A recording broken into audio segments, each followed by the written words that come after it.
Olá, turma! Eu, professora Larissa, de Ciências, estamos começando mais um podcastro com um convidado especial aí, que já vai se apresentar. E antes de tudo, queria dar voz ao meu colega, que também apresenta esse programa, nosso ilustríssimo professor aí de História, que está mais de 50 anos dentro do Castro. Quem é? Oi, gente, Marcelo, professor de História, dando sequência ao podcast, no terceiro, e hoje a gente vai entrevistar a professora de Geografia, Daiane.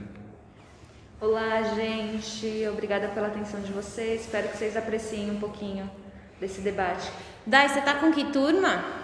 Hoje eu tô com os 8º e 2 nonos. Então aqui o podcastro ele vai para todos os alunos praticamente, né? Acho que só o 6º D que não tá tendo acesso, tem que ver com o professor. O 8º não também.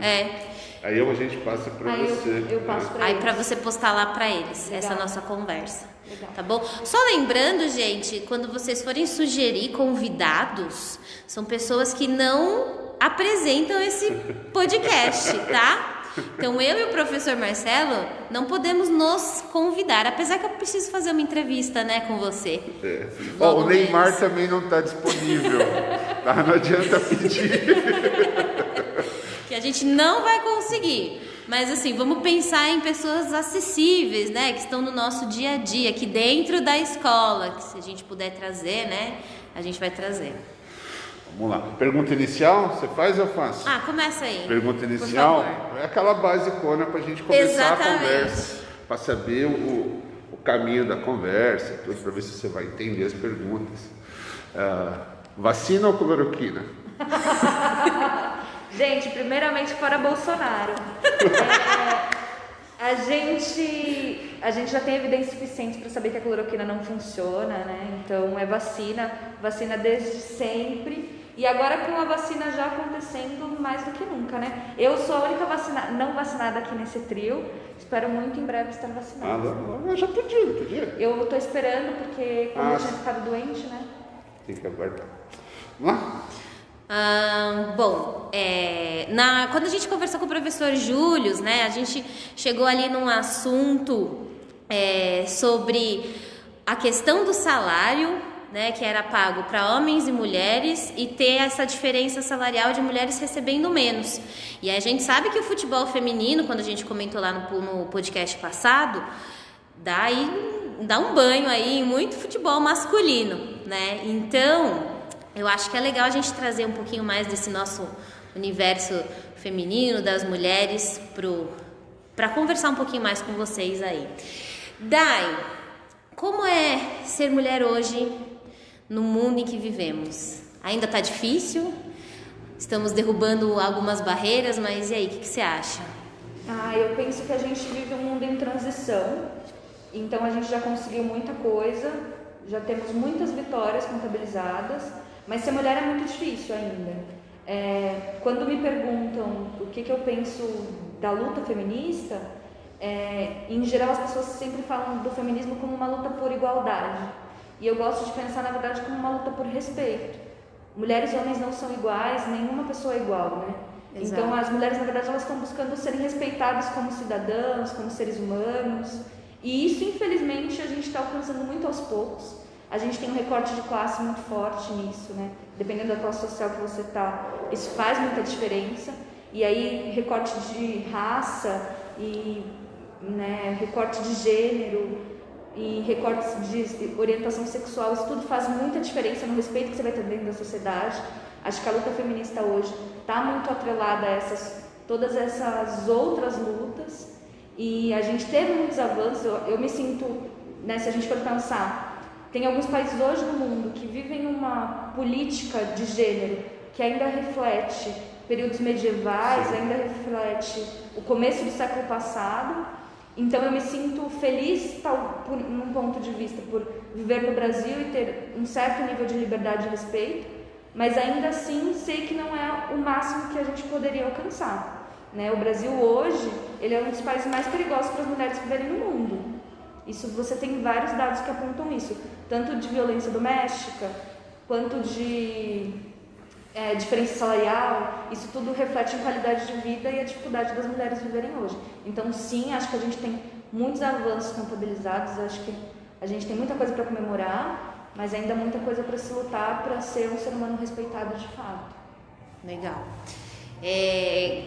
Eu vejo assim, né, que o tempo que a gente vive hoje, só antes de continuar, esse podcast, gente, é para todos nós, né? Então, seja homem, mulher, menino ou menina, é para todo mundo discutir esses assuntos que estão vindo aí em alta. Então, é importante a gente saber quais são os ideais que a gente anda lutando aí, né? E pra gente ter voz também e saber por aquilo que a gente quer lutar.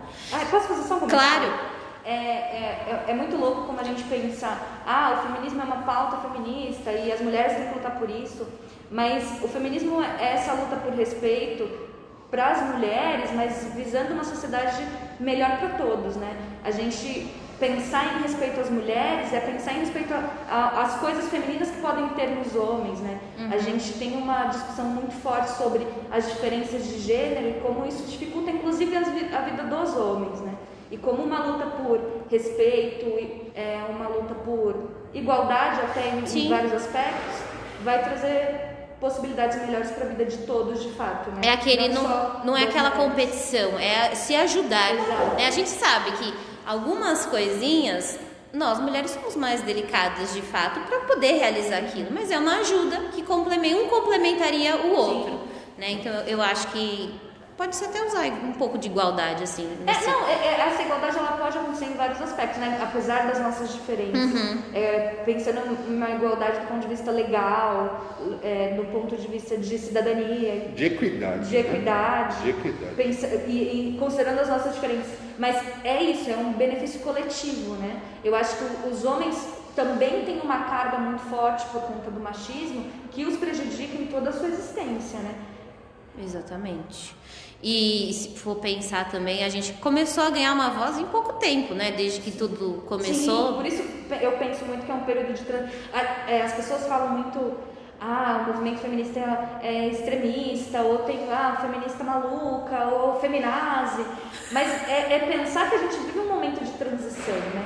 E as pessoas, óbvio, elas vão para vários lados e vai ter os extremos, né? Toda transformação ela vai ser radical em um momento. Sim. E depois ela se acomoda. Toda transformação vai se adequando, né? Na história sempre, tudo que muda, você vai ter o radicalismo no primeiro momento e depois as coisas vão se acomodando. E eu diria até que um radicalismo às vezes necessário. Sim. Porque como é que você para quebrar barreiras, exato. Bem-vindos ao Castro, como Esse sinal. Radicalismo. É a nossa musiquinha de fundo. É a vinheta. É a vinheta. Então, só um detalhezinho do que elas falaram. Eu acho que assim, a luta, o feminismo, a luta pela equidade, tudo, não traz ganho, como ela falou, não para as mulheres, mas para a sociedade toda. Você só vai ter uma sociedade completa a partir do momento que você chegar próximo a essa equidade. Não só de gênero, mas em todas as áreas, né? Acho que a vida de todas vai melhorar. Você pega no caso da mulher. A mulher, ela foi submetida pelos homens na antiguidade por uma supremacia física. O homem ele assume o poder porque ele se impõe fisicamente, o que naquele momento a gente pode até não aceitar, mas fazia sentido. Era um mundo físico. Não faz sentido. Hoje não tem o menor sentido. E eu penso que isso, a estrutura social era muito diferente, né? Muito menos racionalizada. Hoje, com os recursos técnicos que a gente tem, com a nossa possibilidade de racionalização da estrutura coletiva, deixa de fazer sentido. Não faz sentido nenhum, porque você não vive no mundo você quebrou as estruturas, transformou o mundo, mas você se agarra em regras antigas. Mas eu acho, Marcelo, num patriarcado que não faz o menor sentido, não tem sentido nenhum. Aí eu acho que está a chave do quanto a gente vê a resistência com essas mudanças, que é, para muita gente, o medo de perder privilégios, né?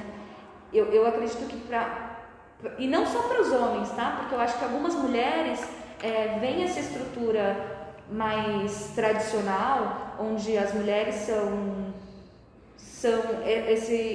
tem esse papel de dona de casa e a pessoa que vai ter os filhos e tal, se veem beneficiadas com isso, mas elas têm um medo da mudança muito grande e não entendem que elas vão vir, as mudanças estão acontecendo, seja por motivos tecnológicos, científicos. A estrutura coletiva ela tem que atender a essas mudanças. E, infelizmente, se você não quiser essas mudanças, você vai ter grandes problemas para se adaptar. Mas é incrível perceber que essas mudanças existem, elas estão vindo, a gente já consegue enxergar, mas como ainda muitas coisas caem sobre as costas da mulher. Sim. Por exemplo, a gente pensa naquela estrutura de uma casa. Ainda é responsabilidade feminina. No imaginário popular, a casa é responsabilidade da mulher. Na minha casa eu faço tudo. E muita gente fala, nossa, ele ajuda. O ajuda no sentido de que a obrigação é dela. E eu estou ajudando a ela, quando na realidade... É dos dois, a casa é de vocês, não tem essa obrigação. Para se ajudar ali. Hoje existem algumas correntes antifeministas que vão fazer uma crítica ao feminismo exatamente por isso, porque elas dizem que as mulheres conquistaram a independência financeira, foram para o mercado de trabalho, só que na verdade só pegaram uma outra carga, que é a gente trabalha fora e ainda trabalha dentro de casa. E assim, eu não concordo com o antifeminismo, acho que não faz sentido, mas acho a crítica muito viável, mas é uma crítica para a gente tentar evoluir daqui para frente. Exatamente. Né? Como as mulheres ainda têm tripla jornada, né, de trabalhar fora, Sim. cuidar da casa e ser a grande criadora dos filhos. Né? Cai que nem vocês falaram no começo de avanço, muitas vezes eu tenho muito para trás com esse avanço. Eu não sei se realmente é um avanço real, porque assim, é muito difícil ser mulher. Sim. Vocês têm preocupações que eu não tenho, eu tenho filha, e eu tenho preocupações com ela que eu não tenho com meu filho.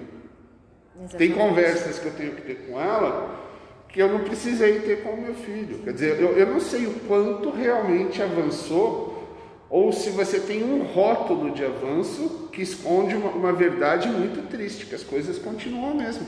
Que os homens ainda veem a mulher como um objeto, ainda veem a mulher como submissa, né? No limite ela vai ter que aceitar a vontade dele. Eu acho que é um paradigma social muito forte, que a gente tem avanços, porque hoje de fato eu tenho mais liberdade do que eu tinha 50 anos atrás, porque, por exemplo, eu sou uma mulher de 30 anos que não casei e que não dependo do meu pai, não tenho que dar satisfação para o meu pai. Isso é uma coisa nova na história, né?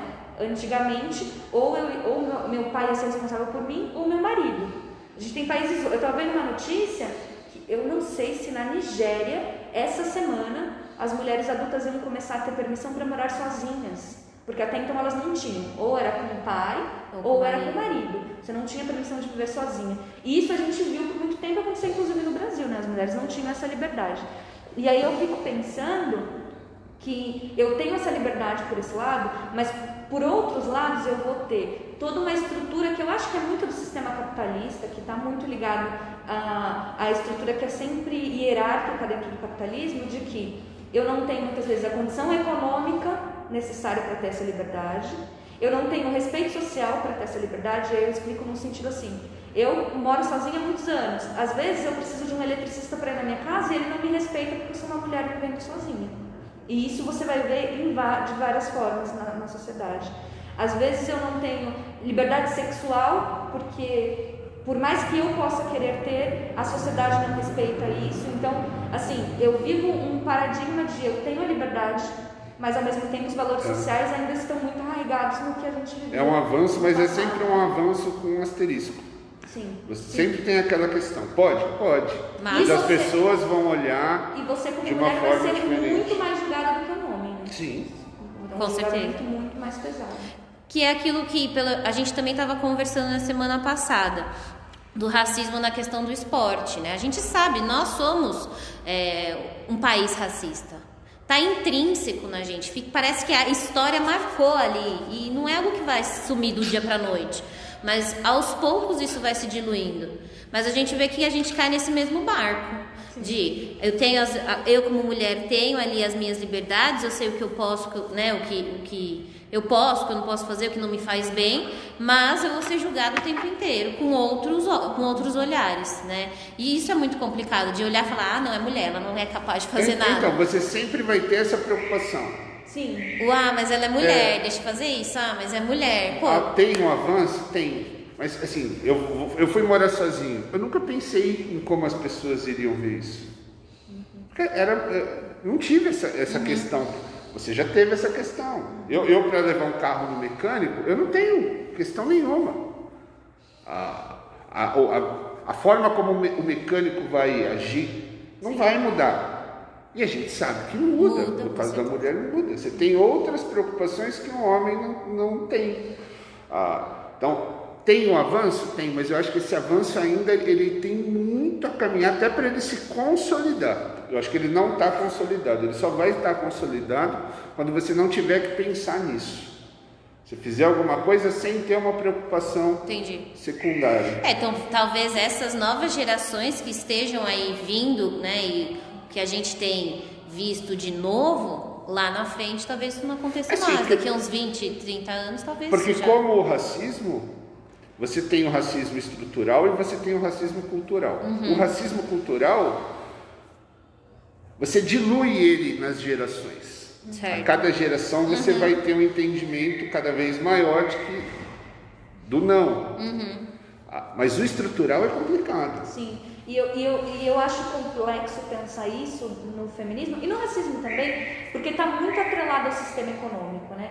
Quando você pensa em estrutura de família e do que representa a mulher, quando você estuda a história do capitalismo, isso está tudo muito entrelaçado. Então, você mudar o papel da mulher é você mudar a estrutura de família e isso vai interferir no sistema econômico. E aí eu acho que tem uma grande resistência. A mulher no mercado de trabalho é uma resistência, a mulher com uma ascensão social é uma grande resistência, a mulher no cargo de poder é uma grande resistência, porque isso tudo mexe de forma estrutural com as coisas. Porque cultural, eu não consigo imaginar hoje, e talvez eu seja muito ingênuo, que uma pessoa comum, ela haja de maneira racista ou machista de forma calculada. Eu não consigo imaginar o quão idiota tem que ser uma pessoa para achar que ela é melhor que a outra porque ela é homem ou porque ela é branca. Todo mundo sabe que não é. Isso já foi derrubado. Já foi.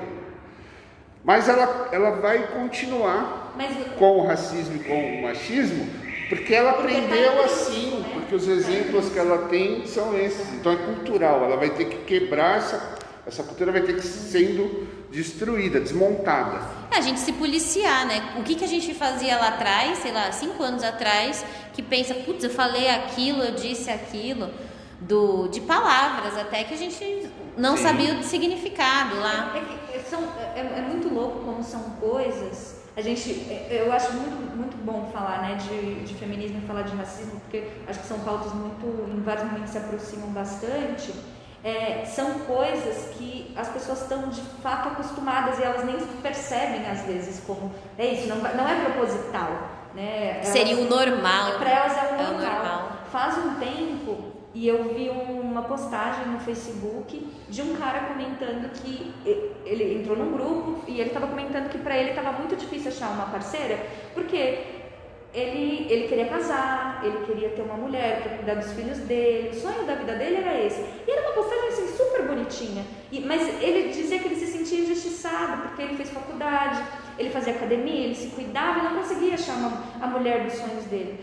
E você olha isso e fala, nossa, tadinho, mas olha a estrutura machista que tem por volta disso. Sim. Porque ele construiu todo um pensamento em torno de um pensamento anacrônico, exato. E aí, coitado, vai ter que fazer muita terapia para lidar com o fato de que hoje o sonho de uma mulher de 80% das mulheres não é mais casar, ser dona de casa e ficar esperando o marido Nem chegar em são casa. preparadas para isso. Exatamente, né? Porque eu acho que o grande, aí se existe um avanço é isso. Não existe mais essa preparação. Aquela diferença do Existe escola uma só para cidade de meninos, Nem escola da para menina e nem do menina. menino. Nem da menina e nem do Exatamente. menino. O menino também não é mais criado para agir como o homem chefe da dos anos casa, 50, né? 60. Já tem uma outra visão. Essa geração ela tem a mente muito mais aberta, que nem a minha. Eu já estou próximo aos 50 anos. Eu fui criado por meus pais, meus avós, então isso vem de família. E a cada geração isso vai sendo diluído. Essa cultural eu tenho certeza que ela vai ser diluída mesmo. E quanto mais rápido possível, mas uma hora ela vai desaparecer. Agora a estrutural é que eu acho que é o grande problema. Porque não vão largar o osso. O osso, o poder econômico, político, ele está na mão dos homens que você brancos, quebra, né, e eles esse não sistema. vão largar esse osso Sim, facilmente. é muito forte, né? E assim, né, as armadilhas que o sistema nos apresenta, né? Porque fico pensando, liberdade sexual para a mulher é uma coisa muito importante, mas aí essa liberdade sexual às vezes vira objetificação e liberdade econômica para a mulher é muito importante, mas aonde ela está conseguindo essa liberdade econômica, o quanto ela não está se ferindo em outras partes da vida. As armadilhas que se apresentam também eu acho que é um ponto forte a se pensar. Assim.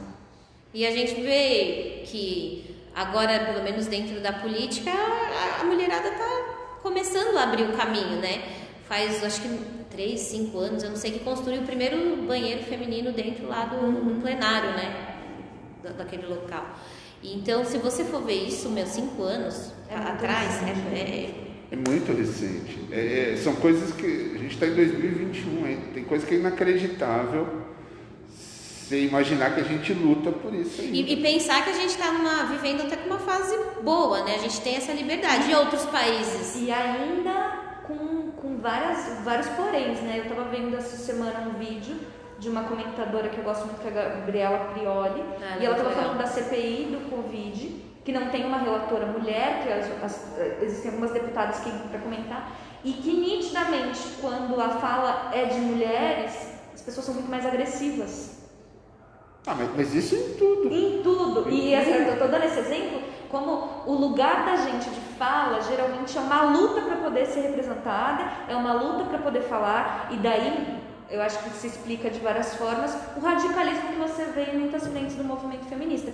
De fato, de não vou ser ouvida, então eu vou ter que fazer mais. A necessidade de você bater o pé para ser ouvida, como muitas vezes os homens.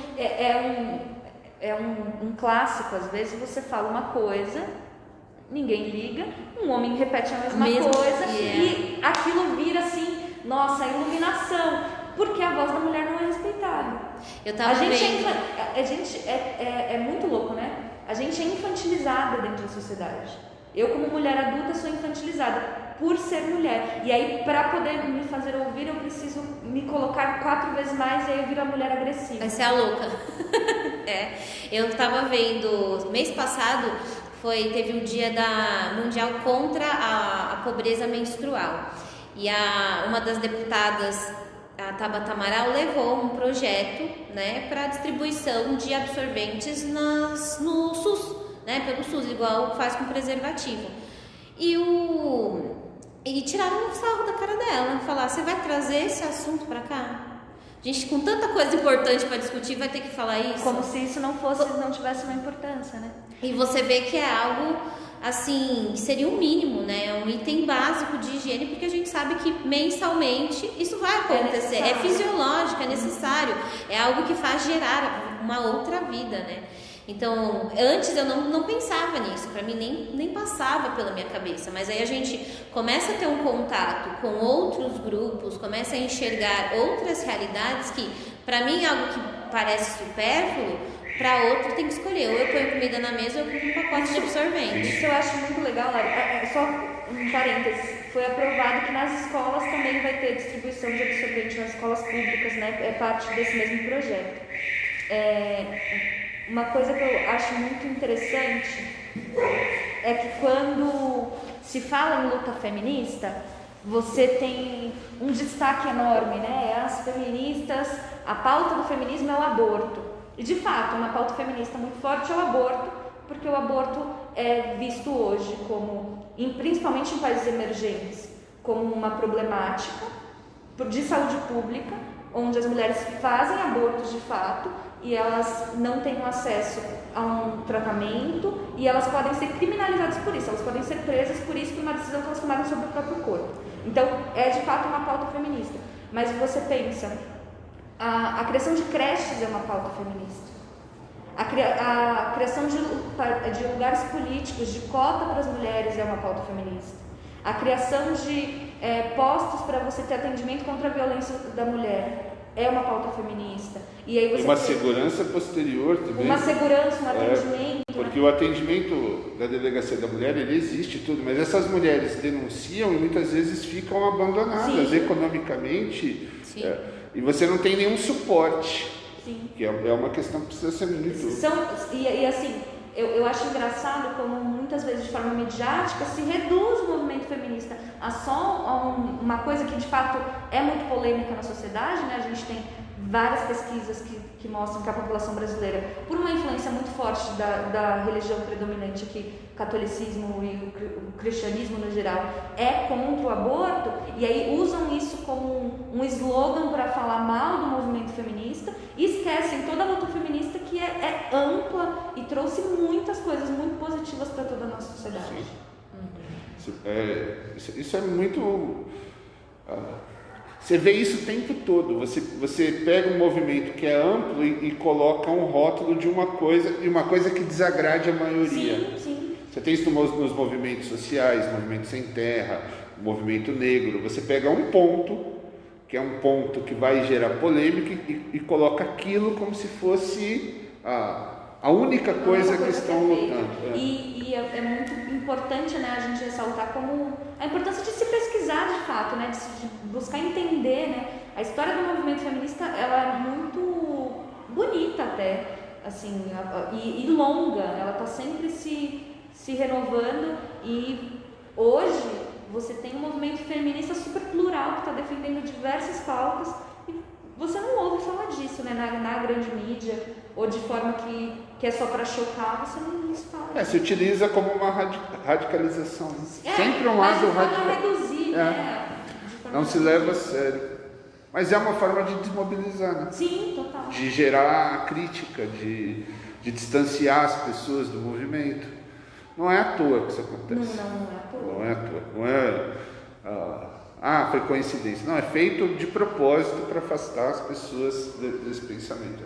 Como você disse, né, os cargos de maior poder, eles estão na mão de homens que não se beneficiariam dessas mudanças e provavelmente têm medo, né? E vão tentar de qualquer forma que não haja mudança. Eles vão fazer tudo que tiver ao alcance, criar uma ideologia contra esses movimentos. O que você mais vê, e aí falando como homem, em grupos de WhatsApp, com amigos, com conhecidos, eu já ouvi de tanta gente isso, que é absurdo, que é ridículo, que tiraram a roupa lá na USP e se jogaram no chão, que é absurdo, se tem criança vendo, se tem jovens que podem ver.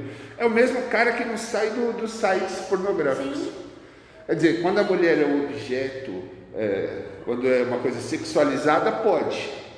Quando é uma coisa uma luta por alguma coisa, não pode. Ela está colocando a opinião dela por uma coisa que ela acha relevante, e aí é anulado. Você escolhe o que pode, desde que não fira o seu círculo de poder, o seu mundinho. Então, quando elas se colocam no chão com sangue, demonstrando a violência, tudo, você transforma aquilo numa erotização que não existe, e é a mesma pessoa que vive o tempo todo procurando essas coisas, mandando mulher pelada no WhatsApp e por aí. Quer dizer, pode, uma coisa pode e a outra não pode.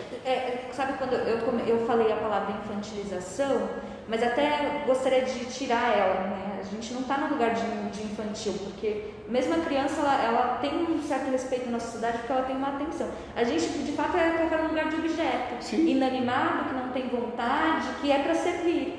E aí, Se é servir sexualmente, se é servir com serviços domésticos, pode. Pra Tudo é permitido. Coisa. Até se a gente pensa, né, as mulheres valorizadas do ponto de vista intelectual, científico. Se a gente olha, pensa em um intelectual mulher, em uma cientista mulher, isso ainda é muito raro das pessoas conseguirem imaginar, né? De ter um nome logo em mente é difícil. E quando isso acontece, quase sempre é colocada a coisa como um favor. Sabe? Olha como a gente é bonzinho, a gente está mostrando a ciência. A gente permitimos que uma mulher decodificasse o DNA do vírus, sabe, é quase como um favor. Olha como a gente é legal. Não é uma coisa espontânea, é forçado para criar uma imagem. É uma situação muito complicada. Eu acho que entra na mesma lista do racismo, da homofobia. É uma estrutura que culturalmente vai ter que se trabalhar para ela mudar, mas estruturalmente você vai ter que ter uma transformação, uma ruptura muito forte.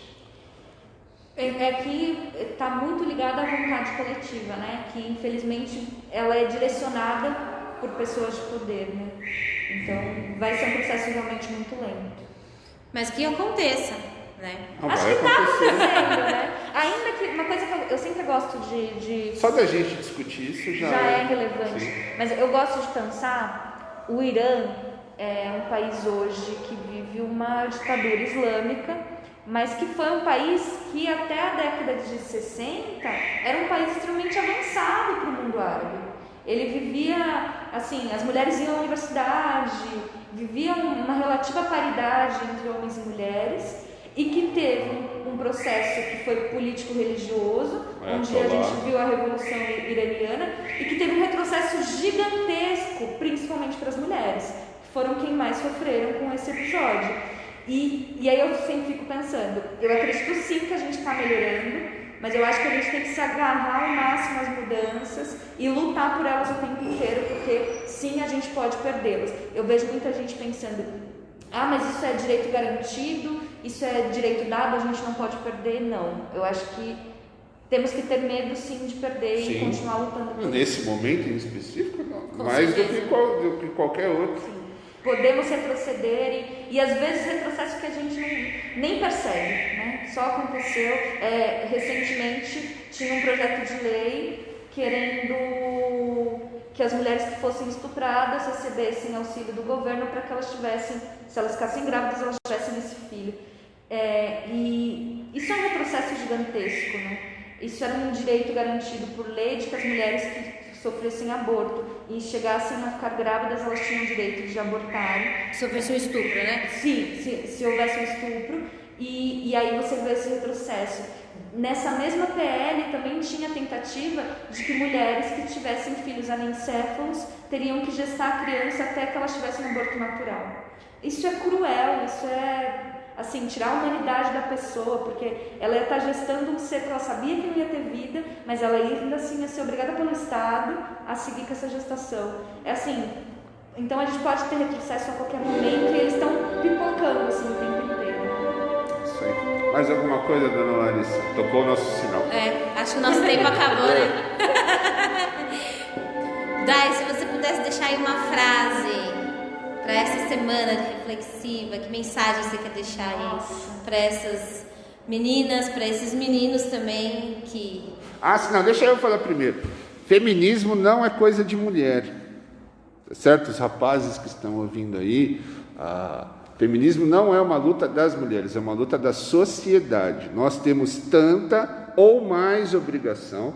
Você pode falar assim, mas não foi eu, não fui eu, não foi você, mas nós herdamos, é uma herança que nós temos e que nós somos responsáveis por ela, sim, e é obrigação nossa, sim, também encampar essa luta, tá certo? Então, não é um assunto de menina ou de mulher, é um assunto de todo mundo, beleza? Se eu pudesse dizer alguma coisa, uma coisa que realmente eu penso é que quando uma pessoa muda, o mundo ao redor dela muda. E eu acho que cada pessoa faz alguma diferença de alguma forma. E privilégio mesmo é viver todo mundo bem, coletivamente bem. Um beijo, gente. Muito bom. Encerramos aí mais um não, peraí, tem uma coisa que a gente não falou. Como é que chama aquele negócio que a gente pôs lá da pergunta? Formulário. Do formulário. Tinha uma enquete sobre a Copa América. 83% das pessoas foram contra e 17% foram a favor. Colocaram seus devidos argumentos lá.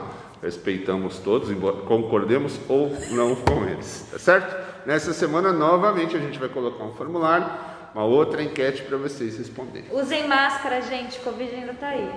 Falou, gente. Até a próxima sexta.